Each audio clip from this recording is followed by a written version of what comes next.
Hare Krishna, good evening everybody. So we welcome all of you for this Prerna festival today evening live on Facebook as well as on Zoom. So technology also gives us a very good advantage that we can connect with each other even from home, even during the times when it is difficult to meet with each other. So today we have assembled here to discuss on very important topic, Corona lockdown, how to find hope in this hour of crisis. So that's the topic which we're going to discuss today. And as usual, we begin any program with invocation of prayers for the auspiciousness of everybody. So I'll chant some prayers and then begin the program.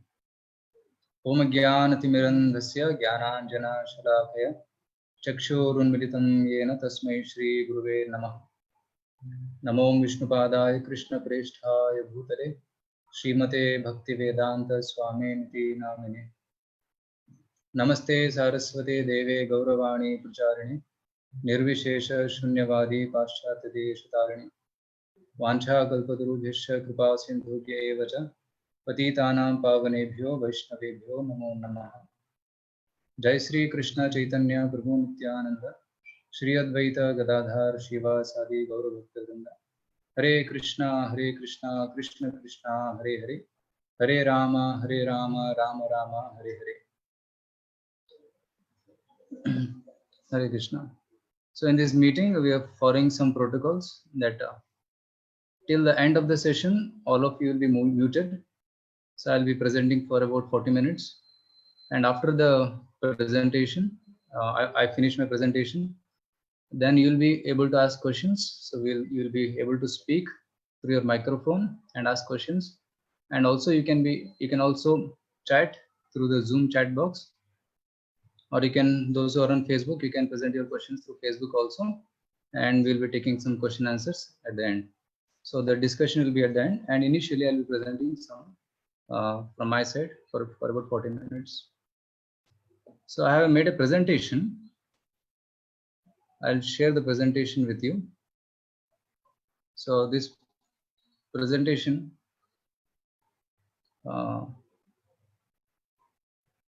is Prerna lockdown. I hope you are able to see this. If you are able to see, then you can reply yes on the chat box.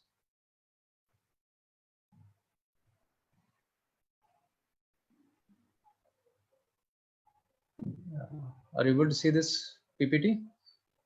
Okay, thank you. So we have entitled this as Finding Hope in the Hour of Crisis. Now is a crisis time all over India, because not only in India, in abroad also, because this tiny virus which a human cannot see, nor can he catch it, nor can you do anything about it, nor can you don't have a medicine for curing this. So it is creating havoc all over the world. So it's a hour of crisis, and how to find hope in this hour of crisis, right? And the entire world is coming to a lockdown. Some countries are fully locked down, like India, and there are some countries which are partially locked down, and some are in the process of locking down. So we have never seen, at least in my lifetime, I'd never seen such a thing before. We always had a free life, roaming freely, going here and there, playing, and going to school, college, right, going over to work daily. But this is something which is very strange, and most of you also must be facing this problem for the first time in your life. So in this presentation, basically, initially I'll be analyzing what is this problem. Is it problem new, or is it repetitive? And why these problems occur, especially the current problem, why it is occurring. Is it clear first? So initially I'll be talking about what is the problem we are facing and why we are facing that problem, and is this problem new, or is it happened before also, and what can we do about it right now. So that's what we are going to see in today's session. So epidemic or pandemic. So epidemic is a term which is used for a disease which is spreading in a particular area. So that's called an epidemic. And pandemic is a term which is used for a disease which is spread over a vast region, like many countries. So there's a pandemic. And corona has been declared by World Health Organization, WHO, as a pandemic. Right? About a month ago only they had declared that it is a very global crisis and all countries should take care of it. So epidemics are not new. They have been around since centuries. So let's see some statistics. Next few slides will present some statistics about epidemics all over the world. So these are taken from Wikipedia, which is a reliable source of information. And when I was going through this, I was really shocked to see that since last more than 2,500 years, there have been repeated epidemics again and again. You'll see here in the Roman Empire, I have marked it with red. So about 5 to 10 million people died because of a plague, right? Antonine plague and smallpox. And 1 million people died in Europe in 250 AD. 25 to 100 million people, almost 50% of European population died in 500 AD, 540 AD, right? And in Japan, 2 million people died in 700 AD, and about 75 to 2 million people, 200 million people in Europe, Asia, and North Africa in 13th century. So that's called as Black Death because of plague. So basically, smallpox and plague were the major diseases in the past. And let's come to 16th, 17th century. In 1520, about 5 to 8 million people died in Mexico because of smallpox. So you'll see smallpox, and there is plague, and there is and different kinds of bacterial infections, right?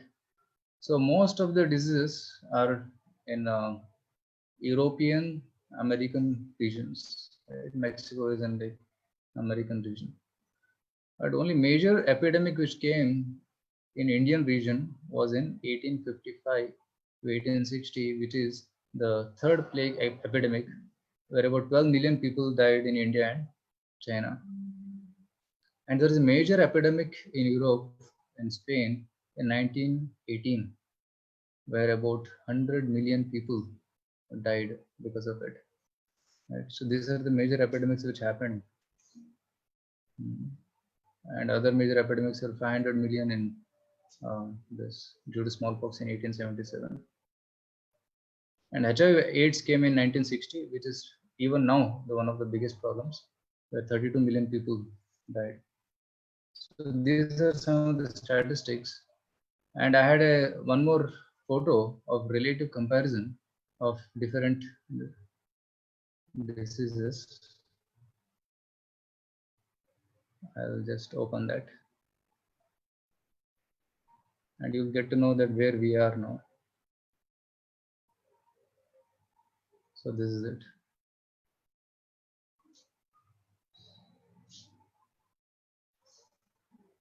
So you'll see here, starting from 0 AD up to current this thing, where we are. So about the major one was Black Death, bubonic plague in 1347, and smallpox. Then the major came this third plague, and then HIV/AIDS. Right, you can see the size of the virus of the infecting microbes. And then we are here right now, COVID-19, facing a major problem in 2020. But COVID-19 is still small compared to the other things which have come in the past, but there is good chance that it will also become big. And you will see here the size of like HIV/AIDS, then different things. And here you will see COVID-19 here. And the small thing itself is creating a problem all over the world. So this is just a statistics which I wanted to show regarding the problem. So I hope you understand now that where we are. And I request everybody to just switch off your videos so we can have good streaming. Otherwise, it will take more bandwidth. At the end, you can switch on your videos. So now when we are going through all these problems, I was thinking, when I was going through the statistics, I was thinking that how is it that so many problems are coming? Right? It's nothing new. Every century there is some problem. Another statistics had come that 1720 there was epidemic, 1820 there was epidemic, 1920 there was epidemic, and in 2020 there is another epidemic which are facing now. So this epidemic thing is going on. And when I was reading this, I could sense that what Bhagavad Gita is telling, that is also true. Because Bhagavad Gita makes one statement that's called as Dukkhalem Ashashvatam. This world is a place of trouble. There are always troubles in this world. Right? All of us want to be happy. That desire to be happy is there, but that the graph of happiness is sometimes punctuated by misery. We want to be continuously happy, but in between, some miseries keep coming at repeated intervals of time. Right? Even when COVID-19 was not there, some flu will be there, or some coughing, or some minor injuries, or headache. That was still going on. But some major catastrophes come, like this, which really shake us and help us realize the statement of Bhagavad Gita, which says that this world is Dukkhalem Ashashvatam. So I'll share it here. So this Bhagavad Gita 8.15, it says, Mamupetya Punarjanma Dukkhalem Ashashvatam. So Bhagavad Gita says that this world is miserable and it is also temporary. Why it's miserable? Because of Janma, Mrityu, Jara, Vyadhi. There are 4 problems in this world. First problem is Janma. Because of Janma, we have other 3 problems, which is Mrityu. Nobody wants to die, but still people die. Jara means old age. Nobody wants to become old, but still the skin becomes old and ugly looking. And all the teeth are gone, the hairs are gone, the strength in the body is gone. Nobody wants to become old, but still it is forced on us. So Janma, Mrityu, Jara and Vyadhi. Vyadhi means diseases. So there are several kind of diseases which come to our body and keep troubling us. That's why Krishna says in Bhagavad Gita that this world is miserable. Janma, Mrityu, Jara, they are constantly tormenting us. And not only it is miserable, but it is also temporary. Why it's temporary? Because we stay in this world for some time, and even the world also exists for only some time. The world is constantly changing. Like if you build some building now, after 100 years it may not be there, because buildings made of cement may maximum stay for 100 years, and those big structures made of stone, they may stay for 1,000 years, but not beyond that. Again you have to rebuild. So the world is constantly changing, so that's why it's called as temporary. So I was able to connect this statistics to this statement of Bhagavad Gita called Dukkhalem Ashashvatam, right? So the problem is already there. The world is full of problems. So Srila Prabhupada used to say that modern civilization is increasing the problem, like increasing the temperature. Right? Our body temperature is 37 degrees Celsius. Right? Now, if you increase the temperature, that is bad. So, but people consider that increasing the temperature is happiness. I'll tell you one small story which Srila Prabhupada says. Once there was a family, so there was the owner of the family, and then there was a servant maid. So this both had got fever. So one doctor came to check. So the doctor came and put the thermometer in the mouth and he checked and he said, so the owner has got 99 degrees Celsius, 99 degree Kelvin, Fahrenheit. So generally normal temperature is around 98. So she had got about 99, and he put the thermometer in the servant maid's mouth, and he said the temperature is 104.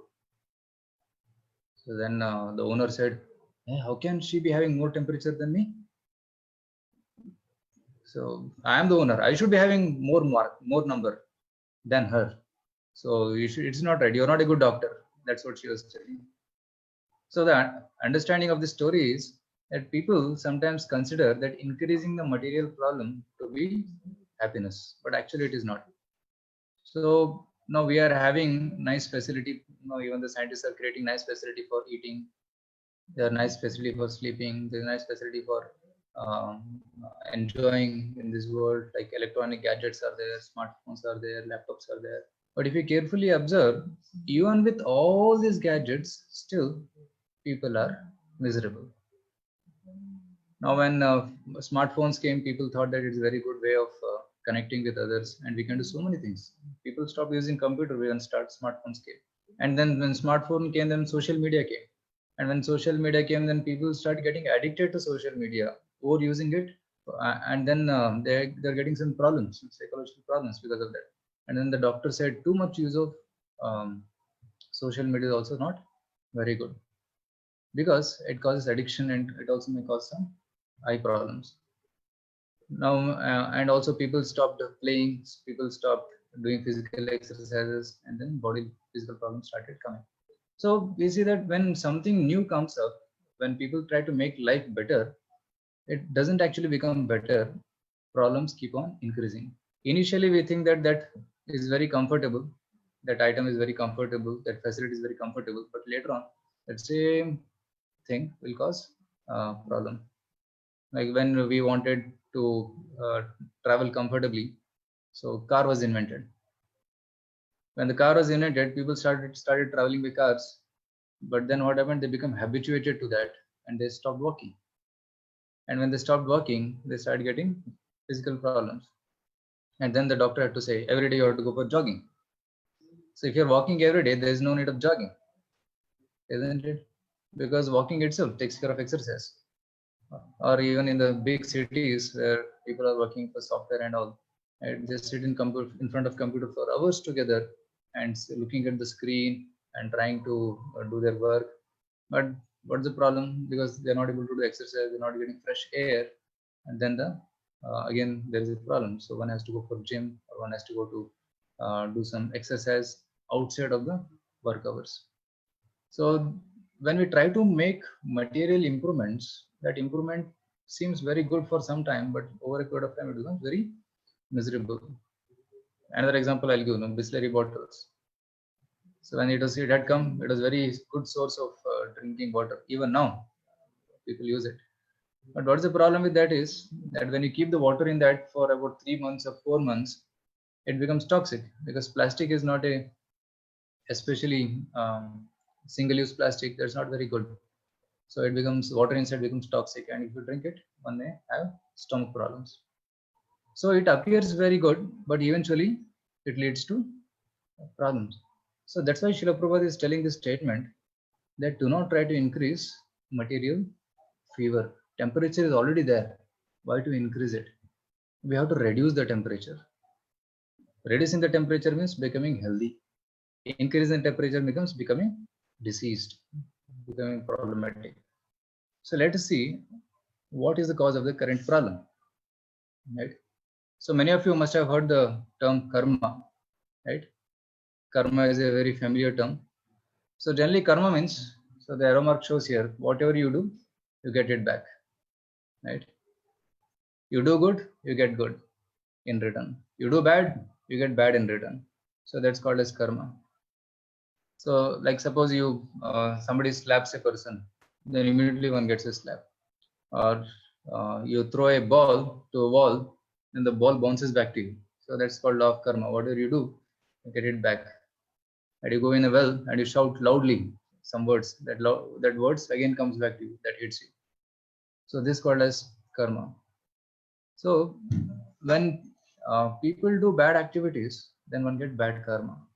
When a collection of people together do some bad activities, then one gets collective karma. Right?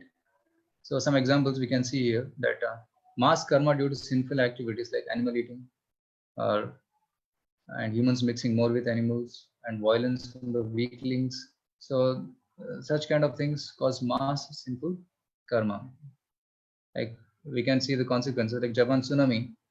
Tsunami is a phenomena where the ocean water rises and it overfloods the land. And many of you must have seen the video of tsunamis. So, there was a theory which came that because of excessive whaling, they were, whaling means catching of whales and killing them in the Pacific Ocean. So that was a reaction to that. So they did so much of whaling that literally the number of whales and dolphins in that area was scarce. So at that time, the tsunami came. Right? Nature can tolerate for some extent, but when it becomes too much, when it crosses the limit, So she will bounce back. The Nepal earthquake, it is said that just 3 days before the major earthquake happened a few years back, many innocent animals were killed in the name of some religious ritual, which was prohibited actually. It is illegal to kill animals in the name of religious ritual, but still it was killed. World wars, it is attributed to abortions and cow killing. So there is scientific theory also written on this. So one can Google it to get these things, information, right?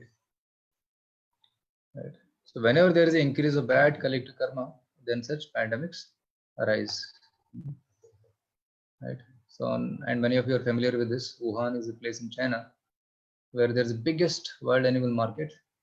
And I'm not showing you some videos because they're really very scary and they're very disturbing to the mind also. You want to watch. So they eat even whatever is flying in the air, whatever is crawling on the land, whatever is on the in the water, everything they are eating. And because of that, what's happening? The viruses from the animals are jumping into the humans. It is said that current corona came from bats. Right? Animals also have certain kind of viruses which cause them sick. But when the humans eat them, they cause humans sick. And for that, there is no cure. Because human body can fight against viruses which are meant, which disturb us. But when an extremely new virus comes, sometimes the human body will not be able to fight with it. Right? So that's the problem. Right? So according to Shastra, in the Vedas, it is said that there are 5 people in the society which need to be protected. And what are those 5 people? They are these things: cows, women, children, old men, and the saints. These are the 5 weak elements of the society. The cows, they are very, very innocent. If some of you have played with the cows, they are so innocent, they are so kind, and they give us milk. They are like our mother only, right? So our mother has to be protected. And the cows are like mother. The women are physically weak than men. Men are more stronger. So the woman has to be protected. The children, because they are innocent and they're helpless, they need protection. And old men because they have given their life in sacrifice for taking care of others, and now they need protection. So one has to be protected. And the saints need protection because the saints give guidance to the society. They have the wisdom, they have the experience, and they have the vision. And when these 5 people, kinds of categories of people, they are protected in the society, then the society will be happy society.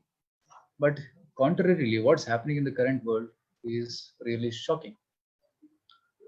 I just got the statistics from the internet today, and these numbers are really overwhelming. Cows killed in USA in 2013, right? 298 million. And how much it is? 29 crore. Right? American population is 33 crore. But 29 crore cows are killed. So I have given the reference also from where I have taken this. Number of rapes in India in 2015, 34,651 is the number. This is from Wikipedia. Abortions this year, in January to April 2020, almost 1 crore, 9 lakhs, it's 10 million. So this from the Worldometer. Worldometer is a very interesting website which gives a lot of details about the statistics about of the world. You can get it there. Elder abuse in USA, about 52 elders are not taken care properly, right? So, and Saint Nicholas, people are not interested in spiritual principles, and the priests are ignored and not maintained properly. Temples are not given much attention, not only temples, but even other religious places also. So from this, we can see that these statistics are so shocking that that these weaklings of the society are not taken care properly. And when they are not taken care properly, the nature also is unhappy. In our Vedic culture, we consider this Mother Earth as mother. Ma, right? We Bharat Mata, ya Bhumata, that's what we say. So the land is considered to be mother. Why she is considered to be mother? Because she gives us food grains to eat. She gives us nice water from the rivers. She gives us mountains from where we get nice jewels, gold, and she gives us oceans. In oceans, you'll find pearls and very precious stones. So Earth is a source of all prosperity for all of us. So that's why she is called Mother. Even our body is made of Earth. So Bhumata. And Bhudevi's husband is Vishnu. So Lakshmi and Vishnu are like husband and wife. So Vishnu is the father and Earth is the mother. And she is mother not only of human beings, but all the species of life. Birds, aquatics, trees, animals, all the species, including human beings. And among all these species, human being is like the elder brother. Elder brother is supposed to take care of all the younger brothers. He is not supposed to exploit younger brothers. But if the elder brother starts exploiting the younger brothers, then the mother will not be happy. Just like in a family, if husband and wife are there, mother, father are there, and there's a couple of children, and amongst them there's the eldest child. And sometimes if the elder child beats the younger child, mother becomes immediately upset, because generally younger children do not have much experience, and elder children are supposed to be more experienced and more mature. So similarly, human being is supposed to be more experienced and more mature than all the other species on this planet. But if human being only starts exploiting and torturing the younger children, then Mother Earth will not tolerate.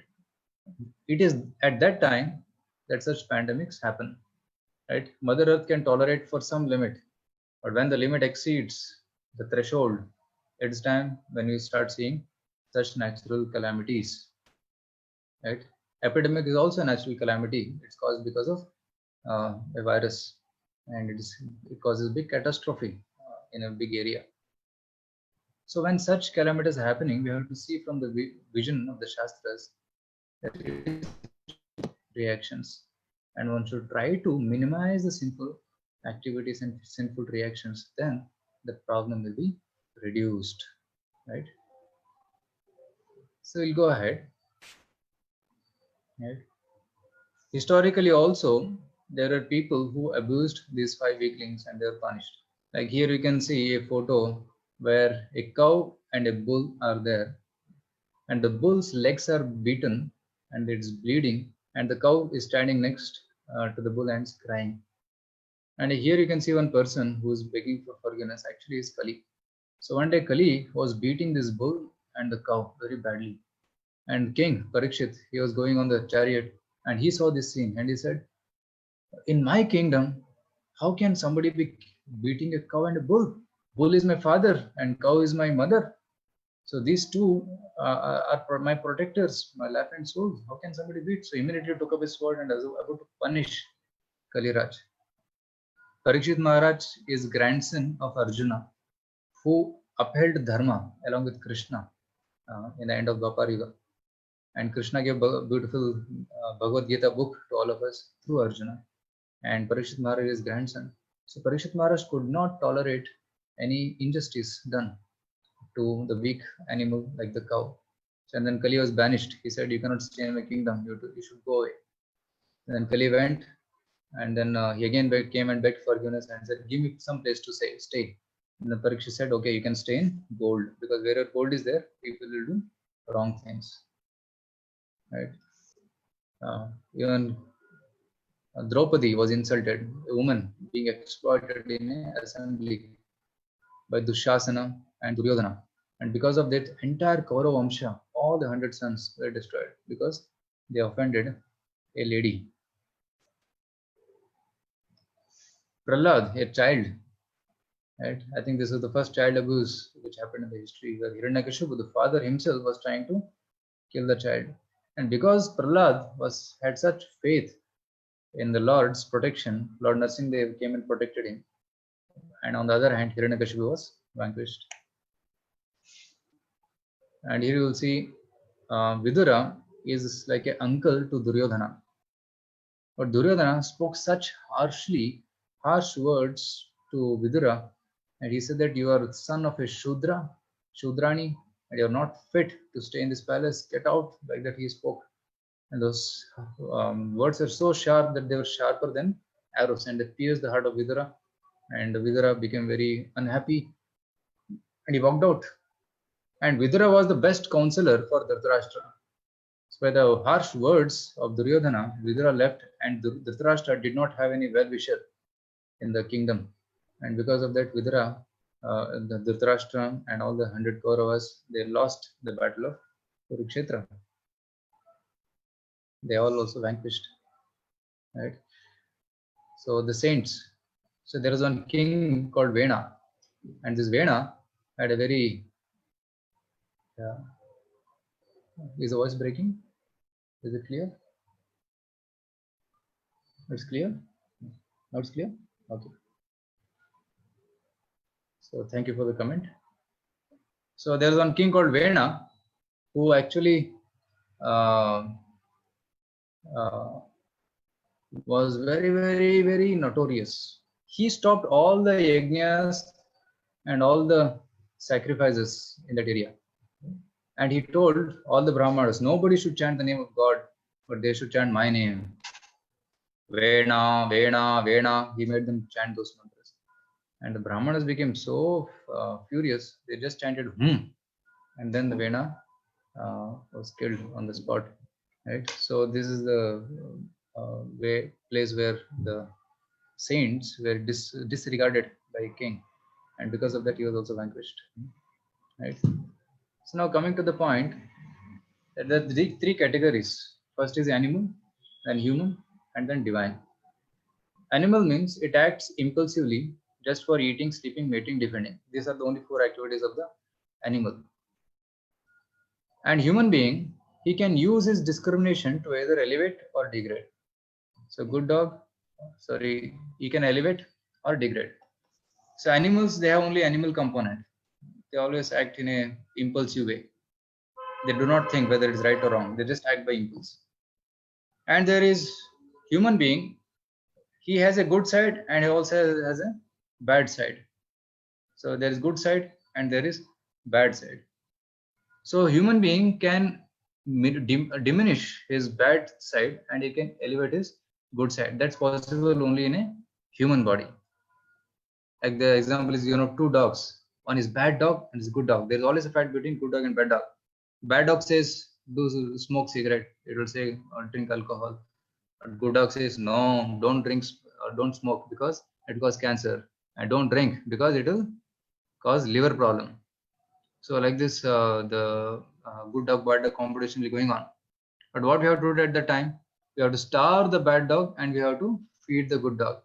So by starving bad dog, the bad desires in the heart reduce, and by feeding the good dog, the good desires, the divine qualities in the human being, they come up. So human being can diminish his animal side and elevate his divine side. And when his divinity is awakened, then he'll become fully divine. And he is surrendered to God and possesses all good qualities, right? So such a divine person will never do anything bad. And such divine people not only do good to themselves, but to everybody around in the society, right? Here we are seeing the photo of Narada Muni, who travels all around the world, giving the names of Narayana, right? And he elevates people. And so many people like Valmiki, who was a dacoit, he was transformed by the association of Narada. Mrigari, an animal hunter, he was also transformed by the power of Narada Muni. Mrigari used to kill animals half dead, and he'll take great pleasure by seeing them flapping their wings and struggling. So it's at that time that Narada Muni went, and then he gave good wisdom to Mrigari, and Mrigari got transformed.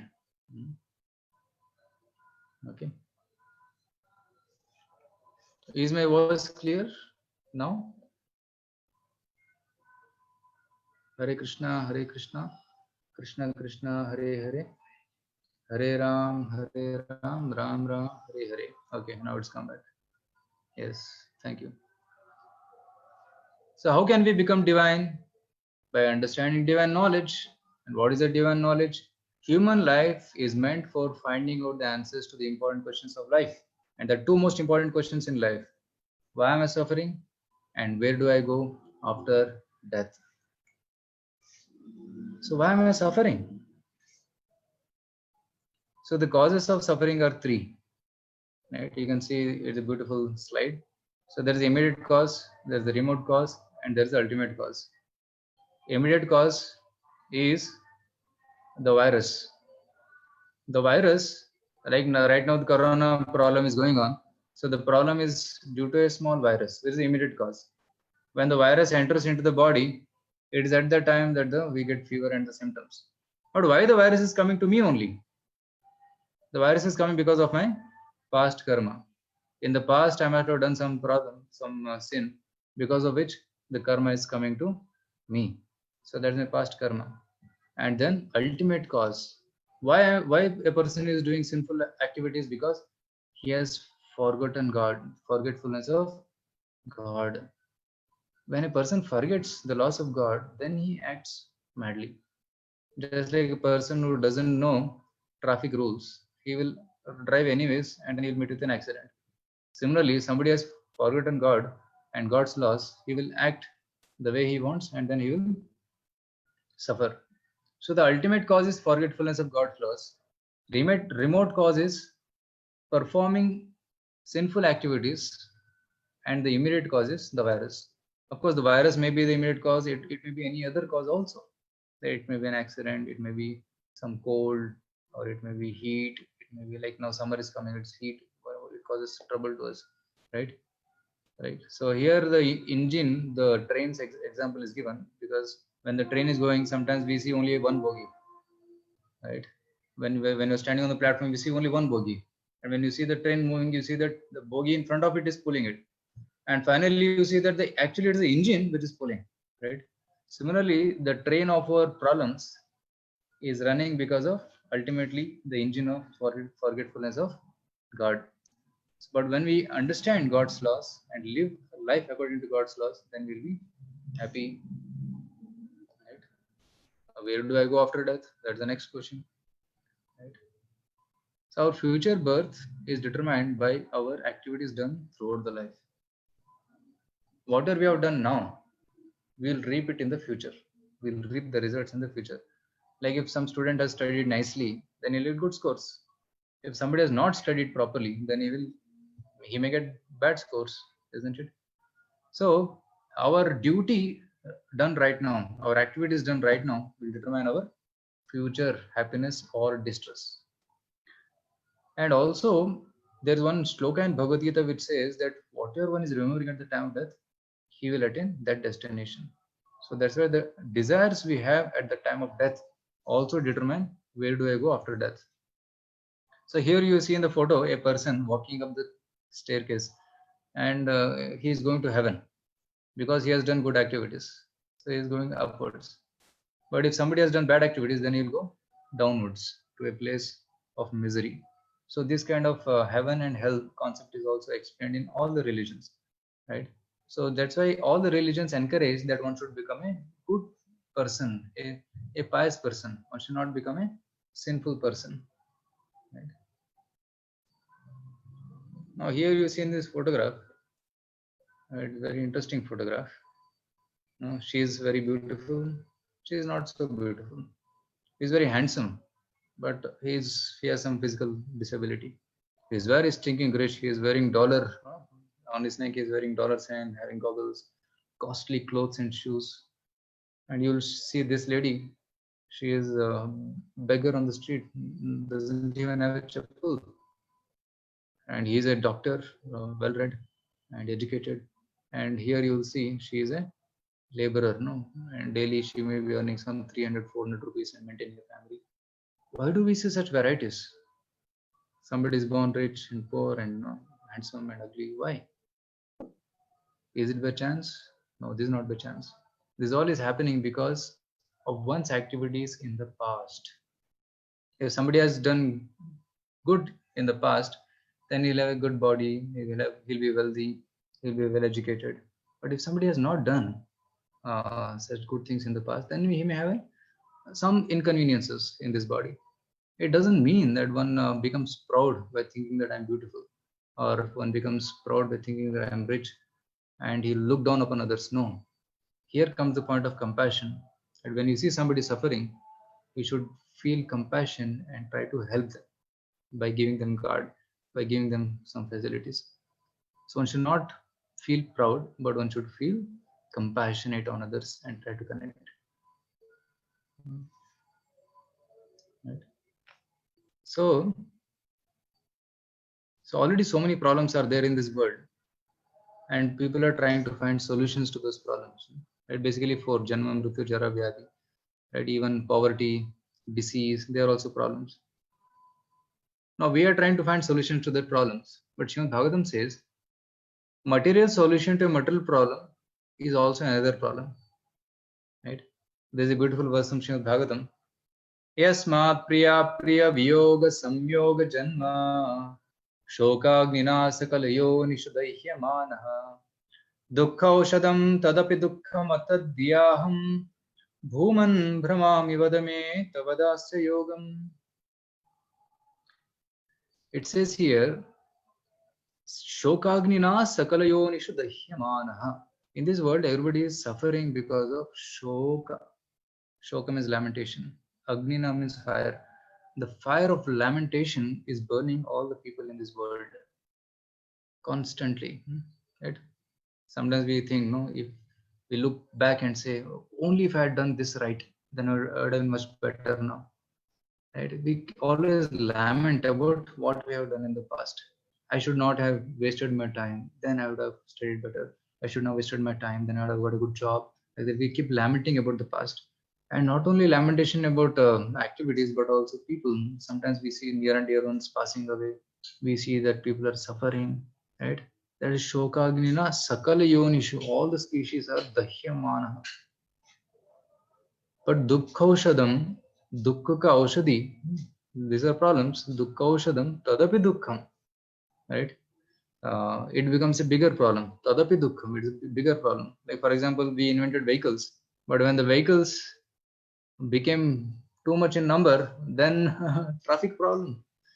So in Bangalore, we had a tough time. We are having a tough time, isn't it, to deal with the traffic? So it takes hours and hours. But now there is no vehicles on the road because of lockdown. But generally, it takes hours to travel to office. Dukkhoshadam tadapi dukkham, right? And similarly, some modern medicines are invented for curing diseases, but those medicines cause some side effects which are a bigger problem sometimes, isn't it? So, but what is there any permanent solution? Right? So Prahlad Maharaj is telling this verse in Srimad Bhagavatam. He is telling that there are so many problems in this world, but is there any solution? Bhuman Brahmami Vadame Tavadasya Yogam. So Prahlad is telling that there is one solution. You have to go back to Godhead. You have to go to the original place. Then there will be no more problems. Right? Like if one is in a boat in the ocean, generally boat keeps rocking, and the person inside the boat feels inconvenience because the boat is constantly rocking. Now he may try to hold on to some post or pillar in the boat and try to become stable, but all boats itself is rocking. You cannot stop the rocking. So the only solution is you have to come out of the boat. When you come out of the boat and come to the land, then there will be no more rocking. Similarly, Srimad Bhagavatam says that we are in a rocking place, a temporary place which is always changing. But the soul is always eternal. Soul is ever unchanging. It is eternal. But the body is changing, the surroundings are changing, everything is changing. Because the soul, eternal soul, is present in a changing world, it experiences great inconvenience. So that's why Prahlad Maharaj is telling that you place yourself in a proper position. What is a proper position? It is the lotus feet of the Lord. It is the kingdom of God. Right? As the Bible says, it is the kingdom of God. As the Shastras say, the Vaikuntha. This world is called as Kuntha.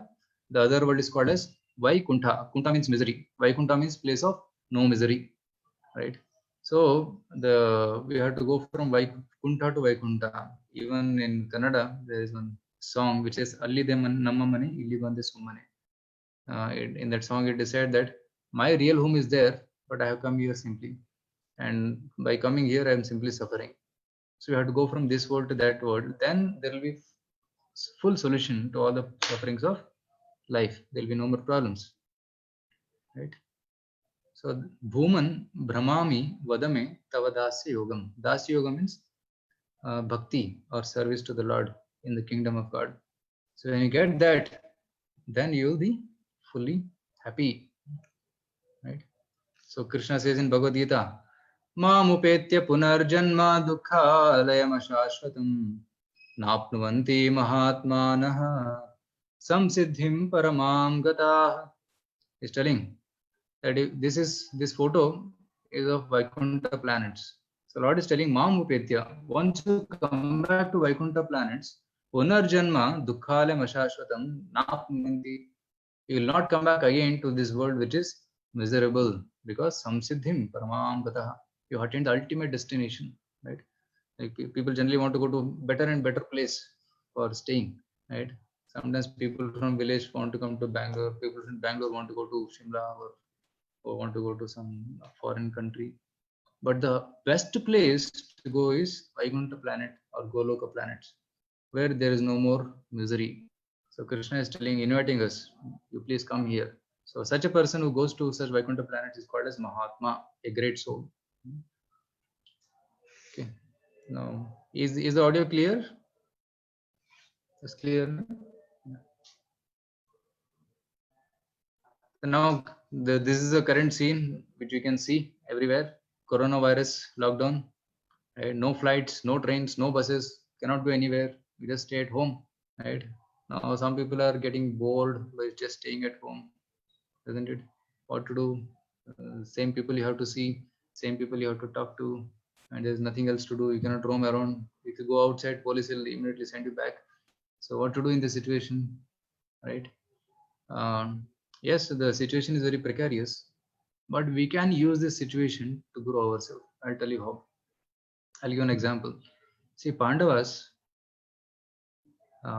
somehow by the will of Providence, they were sent to the forest for 13 years.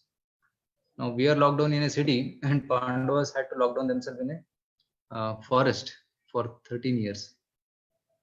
And in those 13 years, although it was a difficult time for them, still each one of the Pandavas, they prepared themselves for what is coming after 13 years. So they went, especially Yudhishthira Maharaj, he went and met different sages and got wonderful powers from them. He met them and he sought their blessings.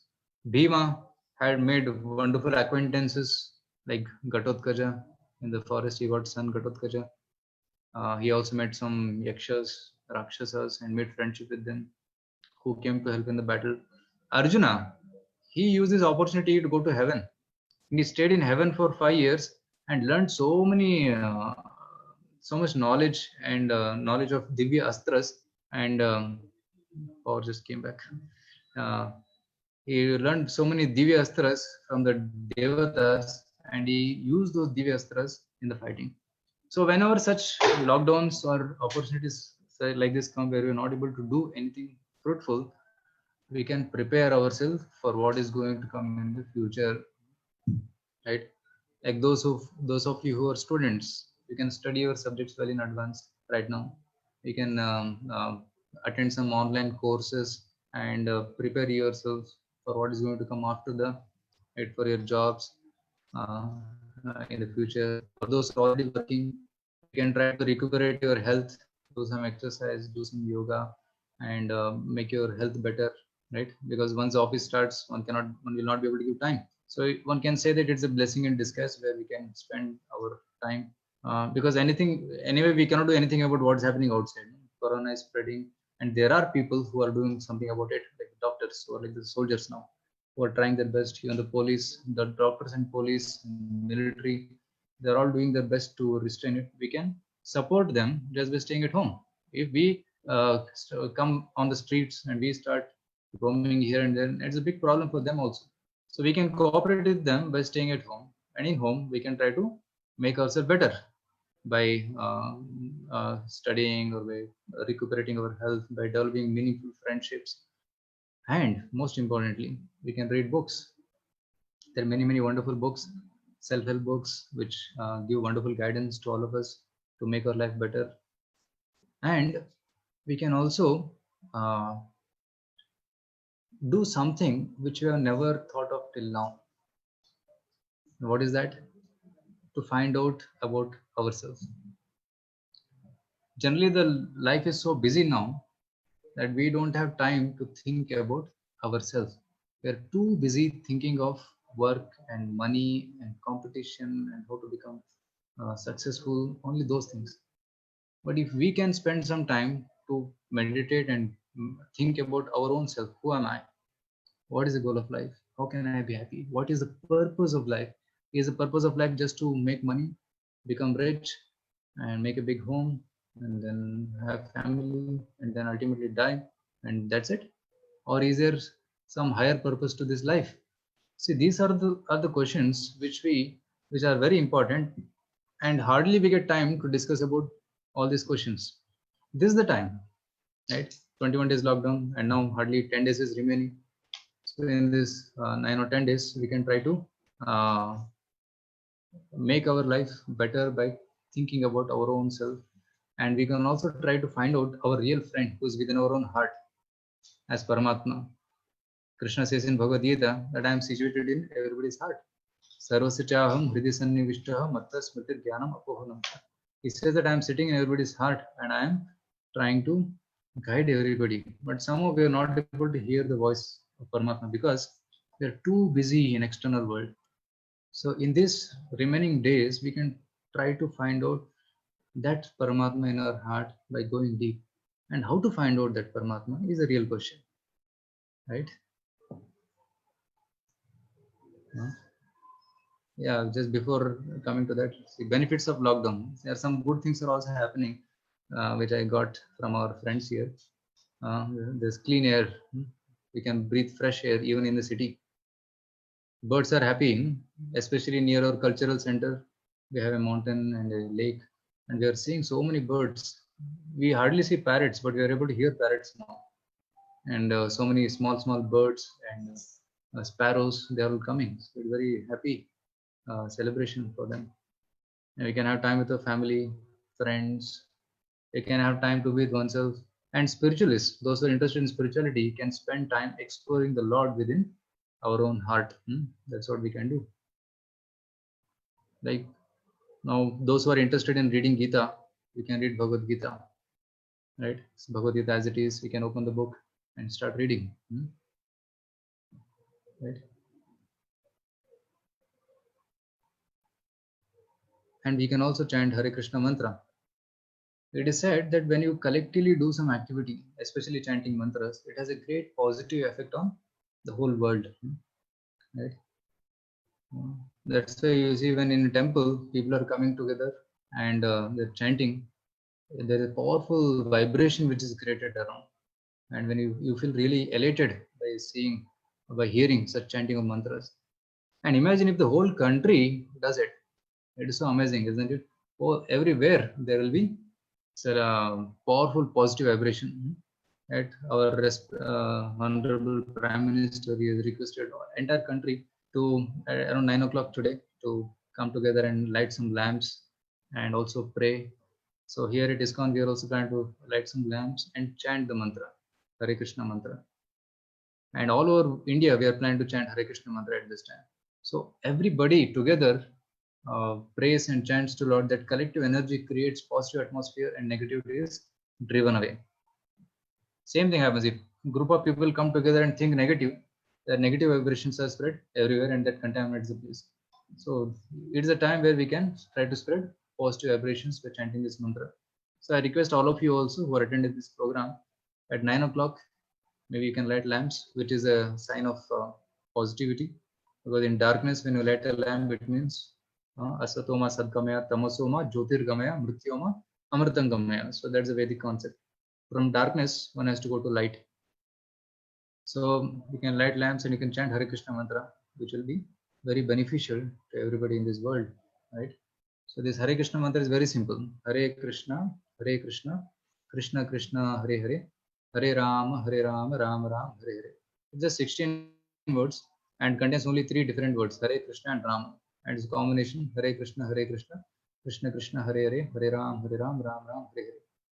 So just chant this mantra, even in this lockdown, in your home also, every day, you can chant this mantra for about 5 minutes, 10 minutes, whatever time you can, and you will see you'll get such immense spiritual benefit. So that's how we can get some hope in this hour of crisis by turning ourselves towards God, by improving ourselves, by spending some quality time with ourselves. So basically, today we discussed um, some statistics about epidemics. The epidemics are not very rare, but they keep coming at frequent occasions. Every century they have epidemics. And then we saw that what statement Krishna says in Bhagavad Gita, that Dukkalam Ashashvatam, that is true, because there is constant misery, and sometimes there is relief from misery, which we call as happiness. And then we also saw that whenever 5 weaklings of the society, cows, women, children, old people, and saints, they are troubled, then nature will be not happy. And when the collective karma crosses a threshold, that's the time when we get reactions. So when we get such reactions, we should understand that the world is going in a wrong direction. It is time to take a stop going in the wrong direction and take a right direction. So one good thing has happened is people have stopped causing violence now, and most of the people are becoming vegetarian now, and veganism is spreading a lot, where the animal violence is getting reduced. And if everybody reduces eating animals, and surely there will be no major calamities like this in the future. Right? Corona is there now, but if sinful activities continue, again some disease will come. So we should not allow it to repeat. So we have to follow the laws of God. And how to follow the laws of how can we be, and we saw animal, human, and divine. Right? From animal one has to become human at least, and from human one has to become divine. And how to become divine? By cultivating divine knowledge, by asking questions. Why am I suffering? And what happens after death? So then we saw that this world is full of misery. So we have to go to the spiritual world. Then only we'll become fully happy. And we also saw some tips of how to use our time when we are in lockdown in a positive way. So I'll end my talk here, and we'll take question answers now. So one question has already come here. Nandu is asking that can you way to maintain good mental health?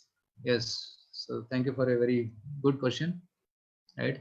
So generally we talk about physical health, but here Nandu is asking about mental health. Mental health is most essential for a happy life. It is proven that those people who are mentally weak, they are more prone to physical illnesses.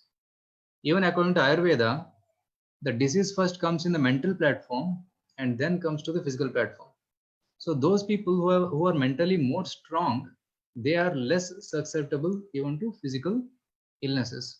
So that's why one should try to have a good mental health. How to have that mental health? First thing, one should avoid negative thinking and one should develop positive thinking. How to do that? Just like we avoid eating something which is stale or decayed because it spoils our health. Generally, we should eat hot food, freshly cooked, then we'll be healthy. So if for eating we are so careful, we should also be careful about what we are taking into our mind. So we should only see good things, right? Nowadays, so many things are available in the dirty things available even on the internet, like pornography and such things. One should avoid seeing those because that contaminates the mind. So that is bad for mental health. But on the other hand, reading books like Bhagavad Gita, they're good for the mental health. So one should read Bhagavad Gita. One should talk to good people and not associate with those who give bad inputs to our mind. So we should control our input and outputs to the mind. So there's one principle in computer which is called GIGO: garbage in, garbage out. Garbage out. Whatever you put inside the mind, that's what comes out, isn't it? So if you put positivity in, positivity out. If you put negativity in, then negativity out, isn't it? So we have to control our input and output. Then we'll be able to maintain a good mental health. And chanting Hare Krishna mantra is very good for mental health. There is a research paper published. Maybe we can share it on our Facebook. It's about chanting Hare Krishna mantra. So he has proven that by chanting this Hare Krishna mantra, one's mental state becomes much better. Right? Generally, the mind is very hyperactive, but by chanting Hare Krishna, it comes to very pacified state, and it becomes very cool and healthy state. So chanting Hare Krishna mantra daily in this form: Hare Krishna, Krishna Krishna, Hare Hare, Hare Ram, Ram Ram, Hare Hare, Hare Krishna, Krishna Krishna, Hare Hare, Hare Ram, Ram Ram, Hare Hare. So repetition of this mantra is very good for mental health. So I hope that answers this question of how to maintain good mental health. Yeah, so there is one, what is this? Narration. Yeah. So there is one link which has been shared here, which is the Gita recitation. So you can hear that recitation, then you will be able to hear Bhagavad Gita also. Yeah.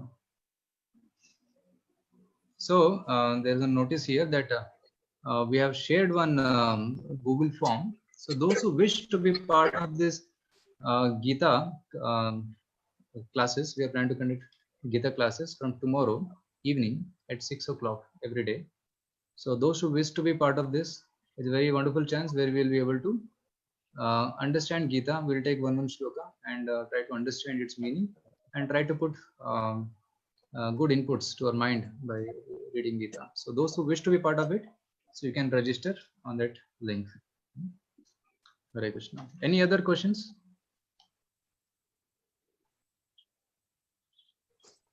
Yeah, there's one question here again that do you support being vegetarian? Yeah, see there, why one supposed to be vegetarian? There is a reason for that. Like we have to eat something for our survival, right? Eating is for survival. Eating should not become a one should not live to eat, but one should eat to live. There is an English proverb. So for living, one needs to eat to maintain his body fit. And it is said that one should cause as minimum violence to others and then live. One should not become a cause of violence to others, because if you cause harm to others, then one will also get back violence. Right? If I slap somebody, then I'll also get back a slap. So that's the law of nature. So that's why one should cause as minimum harm. So generally, by eating vegetarian food, one causes minimum harm, because vegetables do not have that high consciousness. They also have life, but they do not have very advanced consciousness. That's, for example, if one cuts a chicken, you can hear it's crying, isn't it? But one cuts a vegetable, then it is not very painful to the vegetable. So that's why it is recommended that one should eat vegetarian food, and it is also healthy. It is also proven that those who eat animal flesh, generally they are more prone to heart attacks and even diseases like obesity and cancer. But those who are eating more vegetarian food, they do not get such diseases like cancer more frequently. Yeah. So there's another question. How essentially japa count? Can it be countless? Yes, doing japa anyways is good. Either you can keep count or without count. But generally, chanting with count is recommended. Right? Chanting with count. Like generally we have this mala on which we chant, which contains 108. So that's a standard where we keep counting Hare Krishna on each mala. Or if on beats it is becoming difficult, then you can keep, okay, 5 minutes I'll chant or 10 minutes I'll chant. So like that we can keep some count. Then what will happen? There will be some determination for fulfilling that vow. If we do not take any sankalpa or fixed number, then what happens? Mind will give reasons. Okay, I'm chanting always, but the chanting may not be effective. But if you sit at one place and chant for at least one round Hare Krishna mantra, which takes about 9 minutes, right? 7 to 9 minutes. So that will be a fixed commitment, because in chanting without count, there is no commitment. And initially, when you chant, commitment is very nice to keep our mind steady. Like, for example, if exam is not there, one may not study. But when exam is there, immediately everybody will study, right? So one may ask why exam is required. We will study our books and we'll get this knowledge. No, exams are required because there is commitment. So similarly, while chanting also, counting is important because there is commitment. But other times when you're going in bus, when you're going somewhere walking, still you can continue chanting. So that's not a problem. So Rishitesh is asking, Hare Krishna, why we get results of our karma in future? It should be given immediately so that we will not repeat. If it is given in future, one may say that who knows the past or not seen the past. Yeah. See, there are some results which we get immediately, and there are some results of karma which we get in the future. So, like some results which we get immediately are like when you eat something, something which is decayed or something, then immediately within few hours you'll have dysentery, isn't it? Or if some mosquito bites you, one may get malaria symptoms after 3-4 days. Or if corona enters, one may get symptoms in 14 days. So that delay is there. So some results come immediately, some in the future. Now, why all the results don't come immediately? Because the reactions will be so severe that one will not be able to tolerate it. Because the problem will be very severe. Like suppose somebody cuts somebody's head, then immediately he cuts. It's very painful, isn't it? And as you said, it is good that one gets immediate reaction. But generally, the law of nature is that it takes some time and then it gives the result. Because if all the results come immediately, then one will not be able to tolerate it. But in the past, now in the some kings, there used to be immediate judgment. I have heard that somebody steals some object and the thief is brought to the king will immediately cut off his hands so that he will not steal. And everybody else in the town, they will get a lesson that one should not steal. If you steal, then I will also lose my hands. So in one sense, immediate reaction is good, but the laws of karma have their own time. So after a certain time, they will give the reactions because one may not be ready to get those reactions right now. So there is one question here by Vijay. How one should be kind or do good to people without getting harmed by other people? I mean, many bad people won't like good people. Just like COVID is something hurting doctors who come. Yeah, this is very unfortunate actually. So these people are in ignorance. They do not know what is good for them and what is bad for them. It is a problem of their ignorance. So when good people like you want to do some good to others, they may not be able to understand that you are doing something good. It's charger. So you are doing something good to them. Like for example, once I saw one small insect in a bathroom, and it was in a difficult situation because it was in the commode and it was about to drown in the water. And I am taking some stick and trying to remove it, but it is fighting with that stick and trying to run away. Isn't it? I think many of you also must have experienced this. That when you try to remove that insect to a safer place, it starts running away because it is not able to understand that I am its well-wisher, right? So similarly, people in ignorance, they cannot understand that one should that we are doing good to them. In fact, they try to harm, like this doctors who are trying to do service, but they are being harmed. It's very unfortunate actually. So these people require some education. So some police people should go and try to educate them on the severity of the problem and why they should cooperate with the doctors. So then they'll be able to appreciate. Yeah. Any other question? Yes. So why women should not enter Shabrimala Ayappa temple? Hare Krishna. Yeah.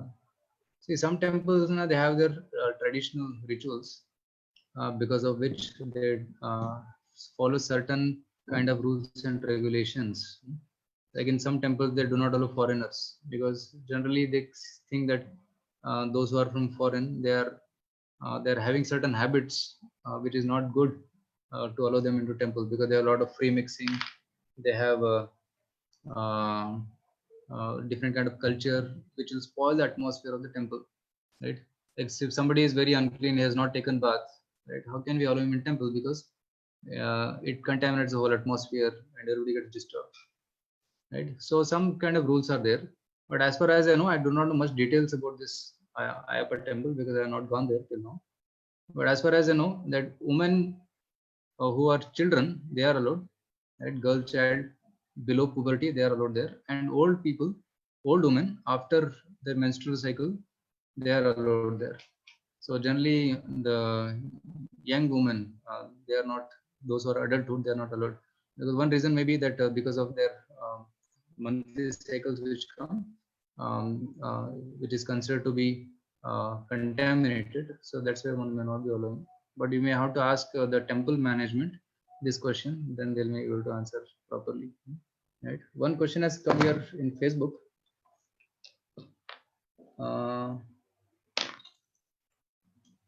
Yeah, Pinky M, she is asking that slightly out of topic, but wanted a spiritual perspective on which is better diet, vegetarianism or veganism, because most of the dairy products we get are not ahimsa ones. Okay, so it's a good question. There is something called vegetarianism and there is something called as veganism.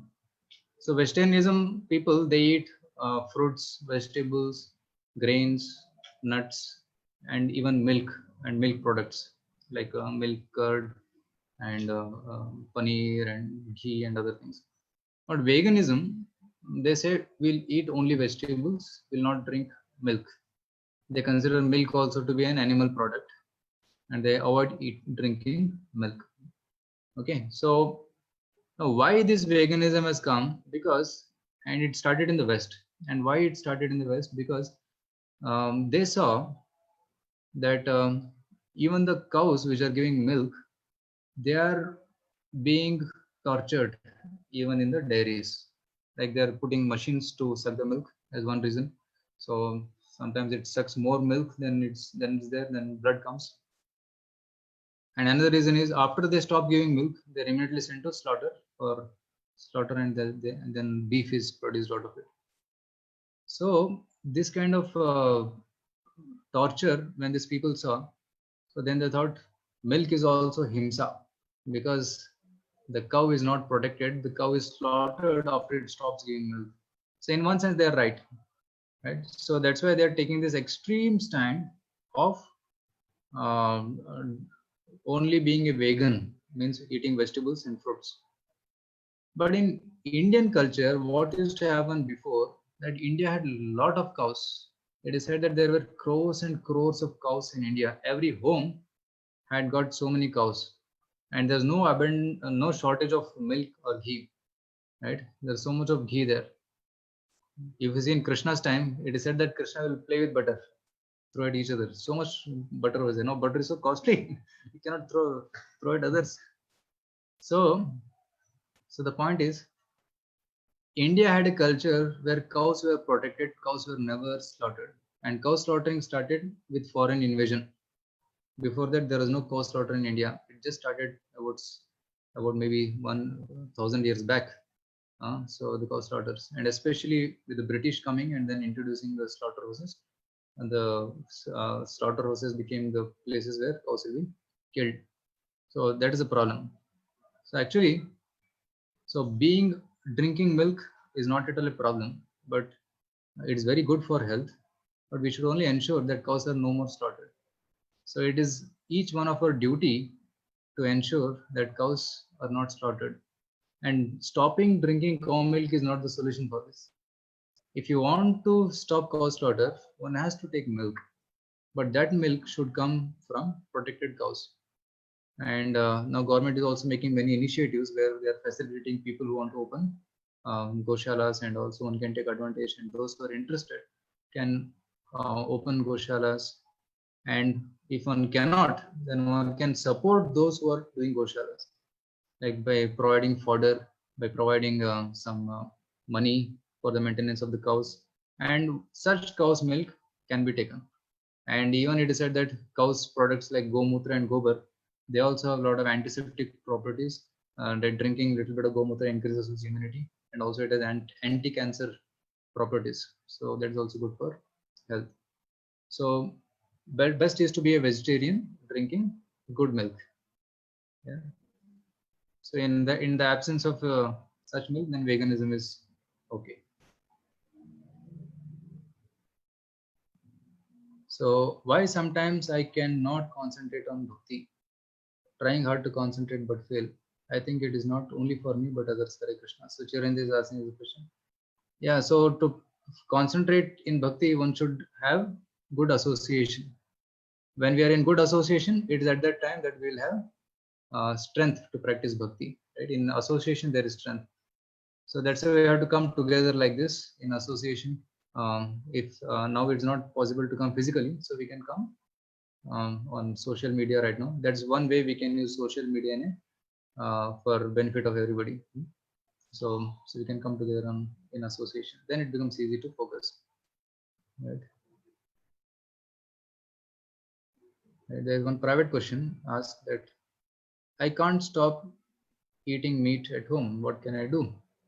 Yes, so it's a practical problem sometimes at home because one may want to stop eating meat, but the family may not be supporting, right? So, but one should be fully convinced that it is not good for me and for them.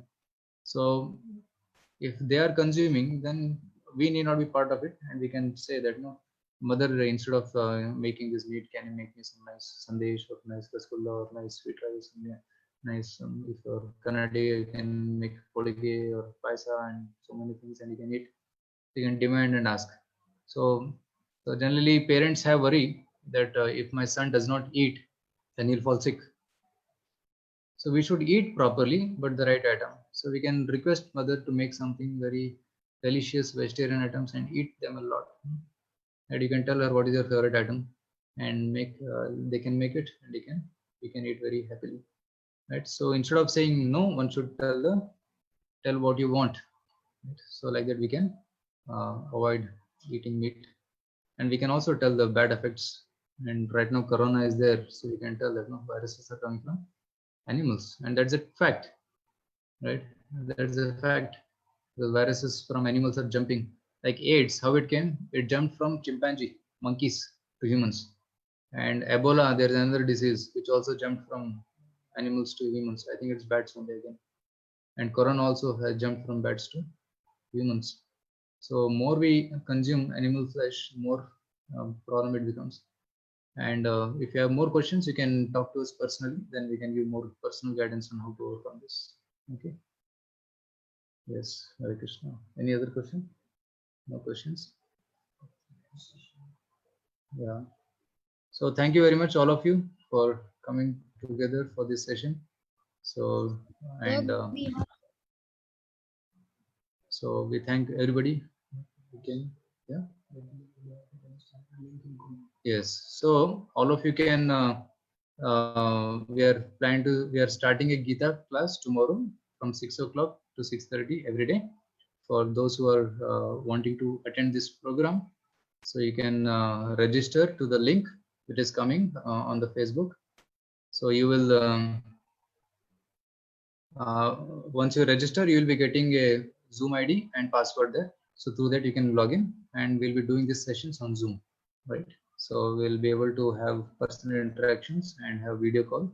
We can see each other. It will be like a classroom only. So we can have such program tomorrow, right? We'll be doing this up to the lockdown gets over. So we'll be reading half an hour and discussing, and we can take more questions. Like right now, some more questions are coming. So because now it's already late, so we'll take those questions tomorrow. Okay. Hare Krishna. Thank you so much.